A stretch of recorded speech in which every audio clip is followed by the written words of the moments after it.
Hello and welcome to part 2 on how to complete the most outstanding National Philanthropy Day nomination form that you possibly can. I'm showing here in front of you the downloaded form that you should have received from our website. We are endeavoring to actually put an online application process. So if you do go through the online process, please be sure to pay attention to some of the same points that I'm going to make during this video, and also to remember to have supplemental information uploaded as well. So here in front of us we have the National Philanthropy Day nomination form. And this is a very long form. It's a multi-purpose form. We use it for all of the different nominations that we have. There are no separate forms. So this is several pages long. So first thing I want to point out here is the deadline.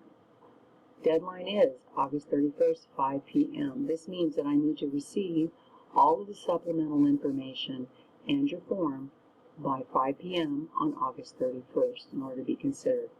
Another important thing for this year to look at is that all applications must be sent to me. I am Dana Luca. I'm the selection committee chair. Applications sent to any other individuals, either on the board or other members, will be disqualified. And the reason for this is that going out to any other committee members or those not associated with the selection committee jeopardize the confidentiality of the process. So we're very big on that. Next thing to note too is the date. National Philanthropy Day will be held on Thursday, November 10th. It's very important that your nominee knows that they are expected to be present on that day if they are selected, and also you as the nominator, because we usually honor both of you in the process. So some of the guidelines to talk about here. Again, if it's been postmarked, mailed, or faxed, need to be received by 5 p.m. Forms are available on our website, which you can see right there. Different things to also notice. There will be no more than 3 single-space pages, 11-point font, 1-inch margins that will be allowed as supplemental information. The supporting documents are to enhance, not to replace the narrative. So please be sure to put any new information in there. We do not take video attachments, but we do take supporting information. Supporting information could be articles that are written about them, more detailed biography, letters of recommendation, samples, etc. And then again, you see send to, and again, I will receive these by fax or by email. If you email them to me, it's best to send them in a PDF format. Okay, next, the nomination form. Before we get started on the nomination form, and as you notice here in the center of the form, there are many categories that you can select. It is one form per application. So if somebody is also an outstanding philanthropist, an outstanding volunteer fundraiser, for example, you will have to duplicate this form and fill out 2 separate applications. However, what I've been telling people is before you get started, I'd like you to look at the criteria. So if you page down, you'll find the award criteria. Let's assume that you're going to nominate Jane Doe as the outstanding philanthropist.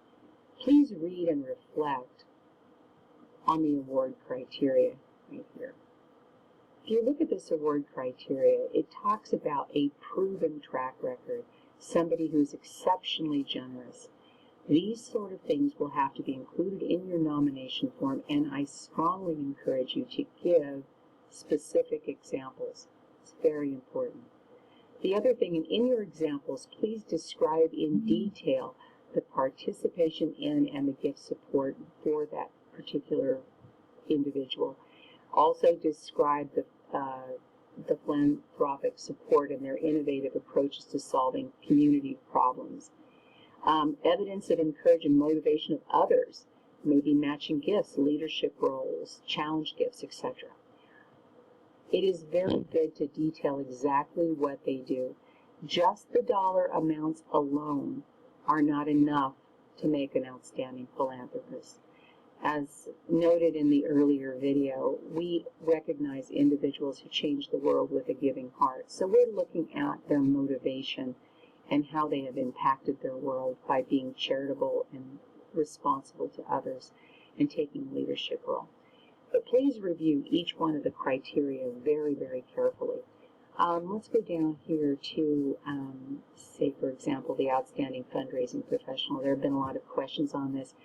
If you're looking at nominating an outstanding fundraising professional, you need to pay attention to the career achievements, the length that they've been there, experience and results. One of the other things that people fail to note is this is the Outstanding Fundraising Professional is a multifaceted award, and we are looking for leadership ability, creative, stimulating, individual acts of being a team player, and also, have they had a role in our local chapter? Committee leadership. Leadership roles are a big thing with us here. The other thing, too, is active. They have to be an active member. Okay, it has to be somebody, not just because they've raised a lot of dollars, but they've been active in the profession and with the professional organization. Also, their commitment to, and this is another big one, professional education, whether they've published, whether they've lectured, whether they have additional certifications. Another thing, too, is that people sort of tend to mix up the Distinguished Achievement Special Award with our Spirit of Philanthropy Awards. This award here, the Distinguished Achievement Award, is very, very different. Please read the categories at the award criteria very carefully before nominating anyone in that category. Oftentimes the committee will take a look at the individuals nominated in here and have to call the nominator back and say, would you like to put them in another category, because we find that they don't fit in that. And many times these individuals get moved down to the Spirit of Philanthropy Award. Now, this is a great award for anyone who has an individual that they've worked with that they just want to recognize. It's a fabulous award. It only requires a $35 check. It is a great way to recognize an outstanding volunteer in your organization who might be new that you would like to encourage.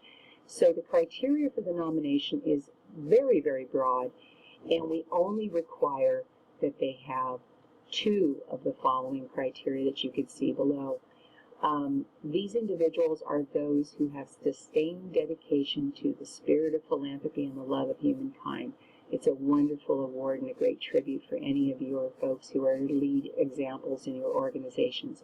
And it's open to every single organization here in Fresno. You do not need to be a member of AFP to make the nomination. Okay, so for example, let's just say we're going to nominate Jane Doe, and you say, oh, she has provided professional services that are deemed above and beyond the call of duty. Say, for example, Jane Doe owns a publication company or a publishing firm, and that she went over and above and did all of the graphics for your tickets, your program, and without even being asked, paid for all of the postage. She went way over and above. And then you find something else. Let's say that they have mentored and supported future fundraising professionals, that they've taken your newest staff member out and showed them exactly what is needed to do the proper publications, and they've done this for a number of years. So find at least 2 of these. The other thing that we point out, you can attach up to 2 pages and 2 pages only of supplemental typed information on this individual. So, if you nominate someone and honor this special person with this award, once you fill out this form, they are going to get this award unless there's a question as to one of those 2 areas of nomination. Our award selection committee reviews these to make sure that the supplemental information matches the 2 areas that you've selected, to make sure that it meets it completely. And once that is it is a done deal, they get the award. So you'll need to complete it with the nominee's information and your nominator's information. So that completes the basic package.